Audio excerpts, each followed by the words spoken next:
Sabi nila, huwag kang magsimula ng negosyo kapag hindi ka pa magaling.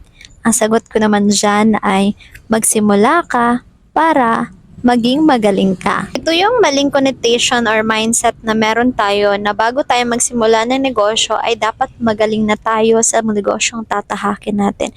Hindi po, kasi paano natin malalaman kung magiging magaling tayo kapag hindi natin susubukan? Lahat ng mga negosyante ng mga successful na ngayon ay nagsimula lang din sila dati sa mga baby steps, sa mga steps na tinatahak din natin ngayon ng mga small business owners. Wala naman talagang negosyante na pinanganak na magaling na kaagad. Yung mga negosyanteng mga nagiging successful na ngayon ay mold by experience at mga pagkakamalian sila.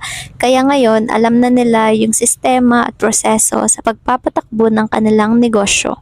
Kung ikaw natatakot kang magsimulang magnegosyo ngayon kasi nga feeling mo hindi ka pa magaling, huwag kang matakot. Ganyan talaga. Hindi mo malalaman kung gaano ka kagaling kung hindi mo susubukan. In business, the more you made mistakes, the more you learn something and the more you are closer to your breakthrough. Lagi ka lang talagang magtiwala sa sarili mo at lagi mong iisipin na magaling ka.